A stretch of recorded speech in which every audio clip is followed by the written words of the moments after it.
Olá, boa noite. Está no ar o Cenário Econômico pela TV Brasil, diretamente aqui dos estúdios da B3, no centro da cidade de São Paulo, com emissoras públicas de todo o país. Mais um dia de alta do dólar na economia, fechou no valor mais alto do ano, mas nós temos outros destaques. Taxa média de juros tem a sexta queda consecutiva, isso segundo um estudo da ANEFAC, caiu mais para a pessoa jurídica. Livros e automóveis usados lideram as compras. Claro, economia em recuperação, as pessoas fazem o cálculo e concluem: melhor comprar usado do que comprar novo. Safra de soja fecha o ano com um recorde. Ela pegou ali um espaço do milho, a condição climática foi boa e a gente teve aí esse bom resultado. No estúdio, Fernando Barrueco e a Bolsa de Moedas Digitais Empresariais. Você sabe o que é? Vai saber daqui a pouquinho no Cenário Econômico que está começando.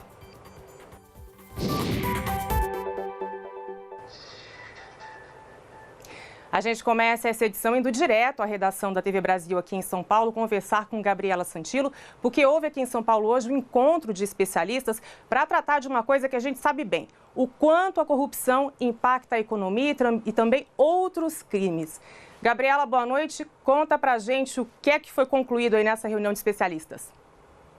Oi, Vanessa, boa noite para você, boa noite a todos. Foi apresentada, na verdade, uma consultoria da agência Reuters que apontou que, em um ano, os crimes financeiros foram responsáveis pela perda de mais de 6 trilhões de reais em 2.000 empresas ao redor do mundo.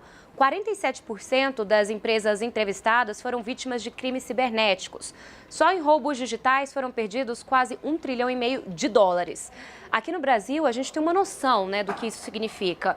Desde o começo da Operação Lava Jato, o Ministério Público Federal já pediu a recuperação de mais de 12 bilhões de reais que foram desviados.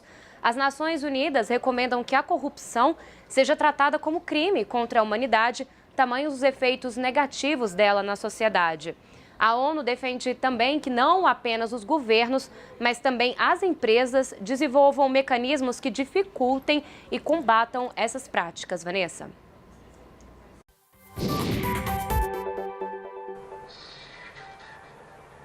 Obrigada, Gabriela. A gente vai ver, então, agora esse estudo que eu mencionei da ANEFAC, a gente tem a tela aqui. ANEFAC, Associação Nacional dos Executivos de Finanças. Qual que é o resultado? Taxa de juros, eles mediram para a pessoa física. A gente teve uma queda de 0,04 ponto percentual, isso em agosto, o que dá aqui uma média de 123,71% ao ano. É uma queda, mas ainda é altíssima. Queda maior para a pessoa jurídica, 0,10 ponto percentual, uma taxa de 55,01% ao ano, comparada com a pessoa física, bem mais favorável. Isso aqui é a média. No caso da pessoa física, foram analisadas 6 modalidades e aqui no caso da pessoa jurídica, 3 modalidades de crédito. Então, o que a gente tem aqui é a média. Vamos ver para a próxima tela? Então, de julho a agosto, a gente tem a taxa específica do cartão de crédito, que é aquela que mais endivida as pessoas. Ou melhor, deixa as pessoas inadimplentes, O Piotr comenta isso aqui todo dia. Pessoas endividadas são pessoas que têm dívidas e quem tem dívidas fez uma compra a prazo, por exemplo, como ele bem explica. Então, o que a gente tem aqui? Esse cartão de crédito é o que mais endivida e deixa pessoas inadimplentes porque está ali na mão, é mais fácil. Caiu 0,42%.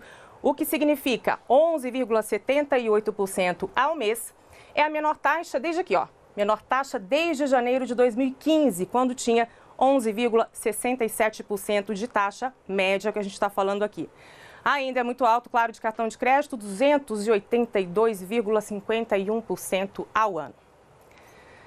Vamos pegar também a taxa do cheque especial, que também é muito alta. Nesse caso, a queda foi de 0,59%, que dá 11,86% ao mês em agosto e no ano 283,79%.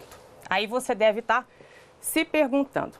Antes disso, exatamente isso, deve estar se perguntando, mas o Banco Central manteve a taxa de juros do jeito que estava na última reunião, mas vem diminuindo muito. E a gente vê justamente esse cenário aqui, A ANEFAC fez a seguinte comparação, de março de 2013 a agosto de 2018, e escolheu esse período. E fez aqui uma análise no seguinte sentido, está considerando aqui o quanto subiu e o quanto caiu. Aí a gente tem esse resultado final aqui. Neste período, a Selic passou de 7,25% ao ano em março para 6,50% em março.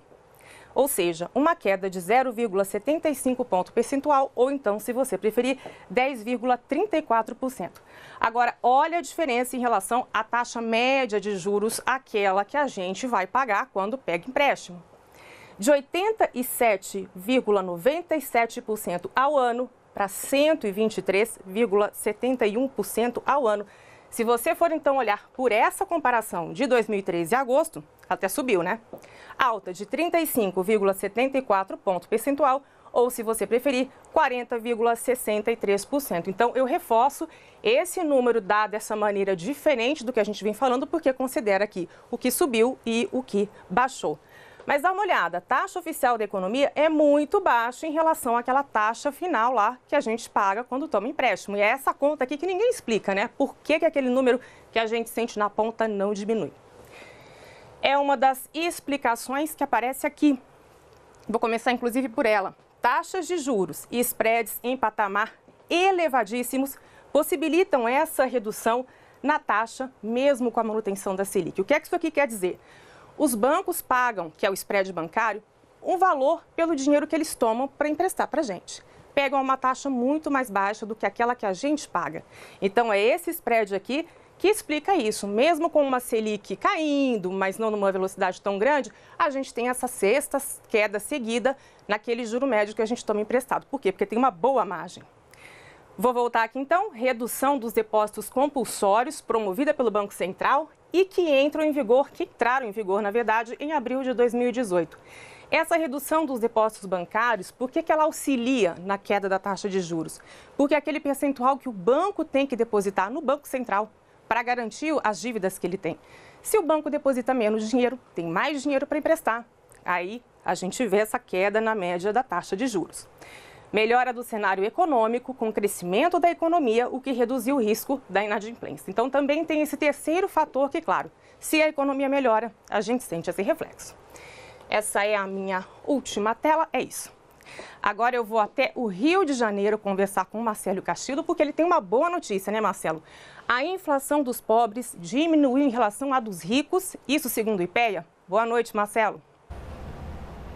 Boa noite, Vanessa. Boa noite a todos. É exatamente isso. A inflação das famílias pobres caiu 2 vezes mais que a das famílias ricas em agosto, segundo o levantamento do Instituto de Pesquisa Econômica Aplicada, com base em dados do Instituto Brasileiro de Geografia e Estatística. O índice de preços para os consumidores de baixa renda registrou queda de 0,12%, enquanto houve recuo de 0,06% aos mais abastados. De acordo com a pesquisa do IPEA, a deflação foi puxada pela queda no preço dos alimentos. Os itens mais importantes na cesta de consumo das famílias mais pobres tiveram queda, como tubérculos, menos 9,7%, carnes, menos 1,5%, leites e derivados, menos 1,3%, e aves e ovos, menos 1,3%. E os menores preços para o grupo de alimentos também favoreceu as famílias mais ricas, apesar de um efeito menor. Outro fator que contribui foi o preço do gás de botijão, que recuou 1% entre os que têm renda mais baixa. Com o resultado de agosto, a inflação para as famílias de mais baixa renda é de 3,55% no acumulado de 12 meses. Já para as famílias com mais condições, subiram as tarifas de gás encanado, 1,2%, as mensalidades dos planos de saúde, 0,8%, e os cursos diversos, 0,5%. Por outro lado, o preço do litro da gasolina caiu 1,5% e as tarifas das passagens aéreas abaixaram 26,1%, o que deu um alívio no bolso. Vanessa.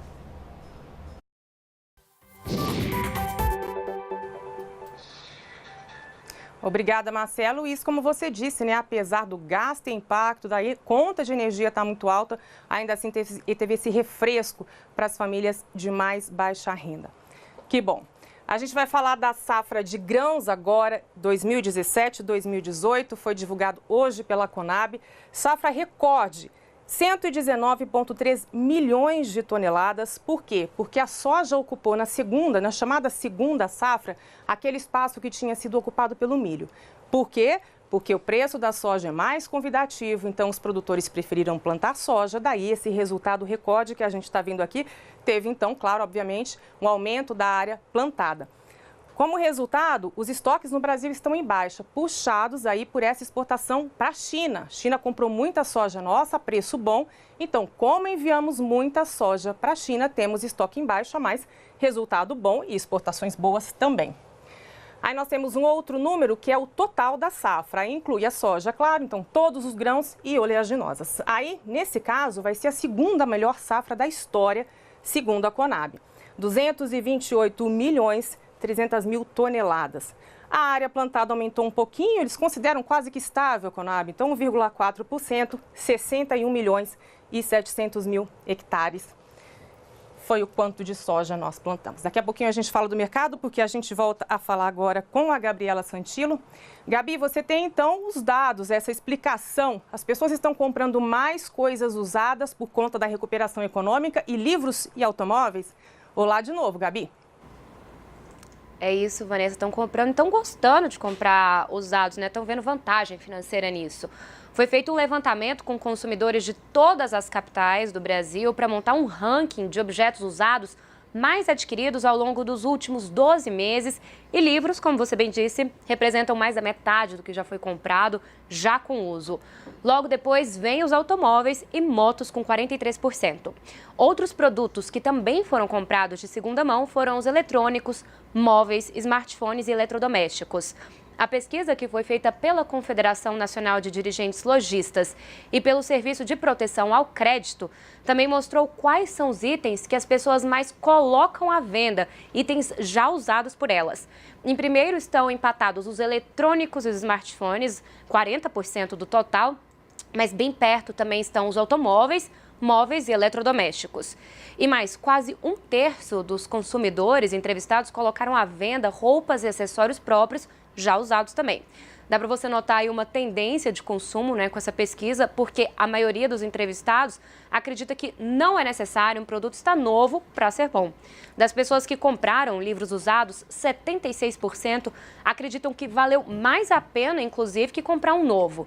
Mas também tem aqueles que não gostam muito da experiência, né? Quase todo mundo, mais de 80% de quem comprou utensílios de cozinha ou itens de cama, mesa e banho, ainda acham que é melhor comprar esse tipo de coisa direto na loja novinho. Vanessa?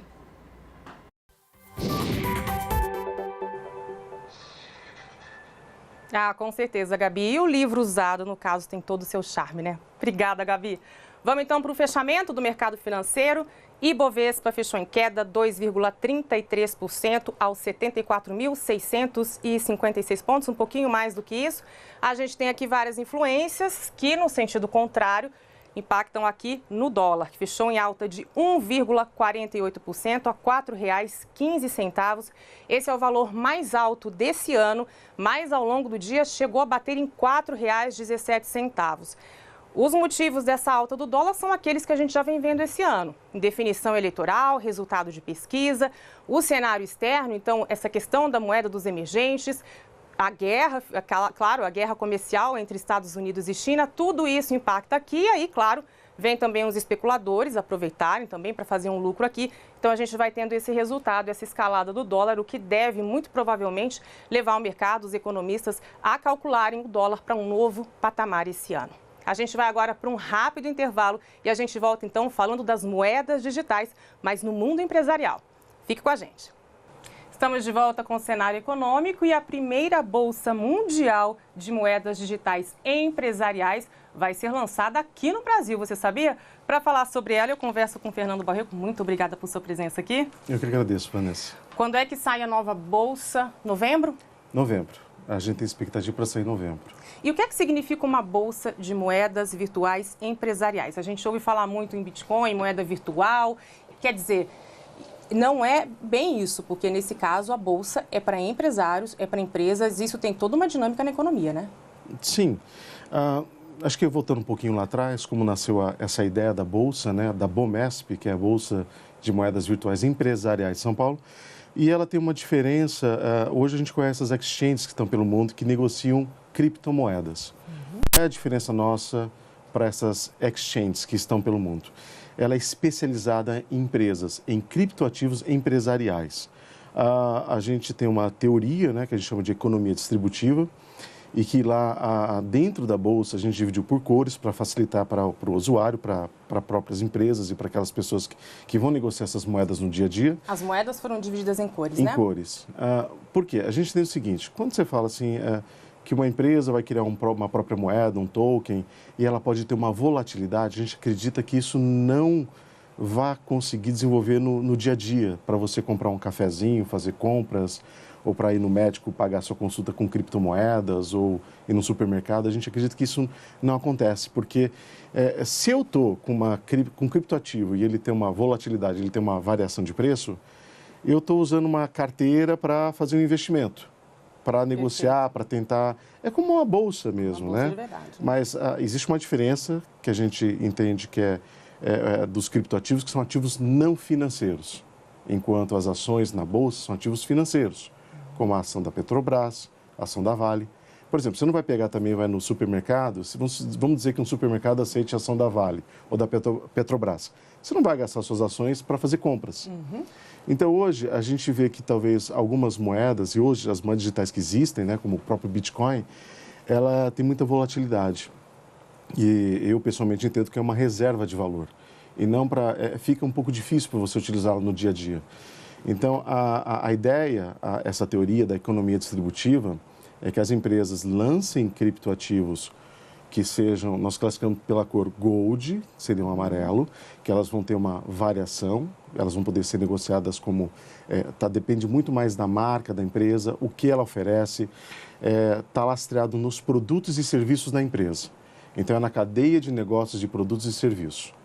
E quando for usado no dia a dia, dentro da bolsa, você vai poder trocar por uma moeda que vai ser a Blue, que é a azul. Essa Blue, ela na verdade, ela é uma moeda Blue, R$1. Então, essa será aceita no dia a dia. E quem seria uma moeda mais corrente? Ela é uma moeda corrente, ela é uma moeda estável. Então, a gente chama de stablecoin. E essa stablecoin, ela tá baseada no produto e no serviço da empresa. Então, é isso que eu ia te perguntar. Os lastros variam, então, para cada cor de moeda? Variam. Variam. A Gold, ela é emitida, e nós chamamos de uma oferta inicial de criptomoedas, de criptoativos, que a gente chama de ICO. Uhum. É conhecido também como TGE, que é Token Generation Event. E ele é lançado no mercado para as pessoas adquirirem, e aí as pessoas vão buscar como uma reserva. Então, vai depender da oferta dessa moeda Gold no mercado. Uma moeda de um supermercado, uma moeda de uma siderurgia, de uma empresa de logística, e assim vai. As Blue vão ser moedas, as moedas que a própria empresa vão emitir e colocar em oferta para trocar pelas Gold. E aquelas Blue poderão ser utilizadas no dia a dia, dentro do negócio. Como que a gente garante, como vocês vão garantir, que essas Blues vão ter correspondência de fato com R$1, por exemplo? É muito simples. Hoje você tem, vamos dizer, não no mundo do blockchain, né, que a gente está falando de criptoativos que dependem do blockchain, dessa tecnologia disruptiva, né? Hoje eu poderia falar assim, um ticket de restaurante é uma Blue. O emissor emite a 1 e recebe a 1. Não importa o meio do caminho. É no produto, né? Selos do correio. O correio emite aquele... É uma moeda, o selo. Então ele emite e ele recebe. A antiga ficha telefônica também. São todos ativos não financeiros e que estão no mercado, são formas de você utilizar nessa economia. E a ideia é que as empresas possam criar seus próprios ativos não financeiros para circular dentro da sua economia, né? Nessa economia distributiva que nós chamamos de economia distributiva. Então, e a gente gosta de falar até das fichinhas de quermesse, né? Que a paróquia emite e você vai lá e com aquela ficha de quermesse, que a gente sabe que tem uma paridade de 1 para R$1, eu compro lá o quentão, a pipoca, o refrigerante. Então... A gente está aqui falando em lastro, né, que significa, na verdade, aquela garantia, né? Você sabe que vai ter alguém pagando, de fato, por aquela moeda, então você pode confiar nela, né? Que isso é fundamental, inclusive, para a moeda, né? Sim. O que está por trás do valor da moeda, inclusive, é a crença, né? É a crença pouco dela. Do lastro, né? Aí as pessoas me perguntam por que o Bitcoin não tem um lastro, né? A grande questão dessas moedas é o lastro, né? É o que mais intriga as pessoas. E acredito que a Bomesp, ela nasceu por essa questão essa intrigação. As pessoas ficam intrigadas por não ter lastro. E a gente viu que as próprias empresas poderem criar suas próprias moedas, ela tem uma reputação para zelar, e aquela reputação é uma grande quermesse, que elas vão utilizar essas utility coins, que são moedas de utilidade dentro da economia, da cadeia de negócios delas.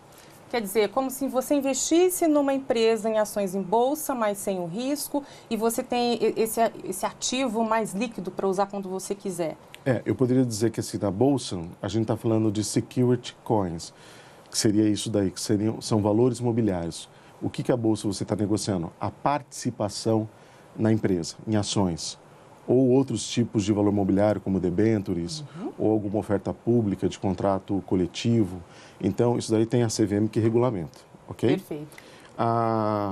As utilities, que são moedas de utilidade, como eu disse, elas não existe uma regulamentação pela CVM, porque elas são ativos não financeiros, mas elas podem estar baseadas no meu produto. Eu vou pegar de novo o exemplo do Correios. O Correio promete que aquele selo ele vai te dar uma postagem, ok? O selo amanhã poderia ser digital. Por que não? Pode ser os Correios podem lançar uma Gold e depois ele lançar uma Blue também. Com a mesma garantia. Eu posso colocar uma reserva de valor porque eu confio na marca Correios e amanhã eu posso trocar pela Blue para ir lá e postar uma carta. Isso que a gente entende que é uma economia distributiva. E foi o que eu disse, assim, o Bitcoin, como ele tem uma variação, e muitas vezes as pessoas, eu entendo até o Bitcoin pelo valor dele, pelo valor de uso, pela beleza, eu chamo até de beleza como uma obra de arte, o Bitcoin, né? Por que eu falo que uma obra do Picasso tem um certo valor? E eu estou vendo lá que é tela e tinta só, mas pode valer milhões.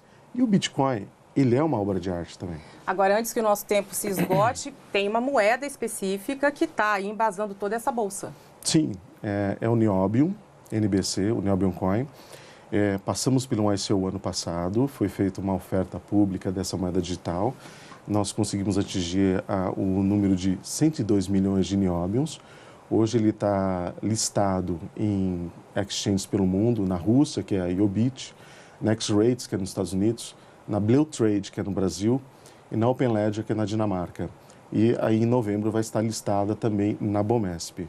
Quer dizer, já está tudo encaminhado, né? Tudo encaminhado. Para a gente finalizar, estamos chegando ao fim do programa, isso tudo tem um impacto na economia. Quer dizer, além das pessoas terem essa moeda, né, para gastar na economia de fato, como se fosse uma moeda corrente, isso também incentiva as empresas a produzirem, a investirem. Sim. Eu acredito que você ter uma moeda digital, a própria empresa, ela consegue desenvolver essa economia distributiva, eu entendo por vários fatores. Inclusão social, pessoas que não têm acesso à conta corrente, pessoas que difícil acesso ao dinheiro, mas dinheiro no sentido de um token, que é, na verdade, uma fichinha que você vai poder transacionar. E isso está aí. Eu tenho o blockchain, que é uma tecnologia de código aberto, está aí para as empresas utilizarem, se valer disso. E o negócio eu entendo como assim, muito maravilhoso, porque é pensar desse lado social também, né? Como inclusão social. Então, as pessoas sempre pensam, quando fala de Bitcoin, pensam do lado ruim muito, mas não deve se pensar nisso, né? Eu falo, Fernando, tem toda uma beleza. Muito obrigada por sua companhia aqui. Infelizmente, o nosso tempo acabou. Muito obrigada. Eu que agradeço, Vanessa. O Cenário Econômico fica por aqui. Muito obrigada pela sua companhia.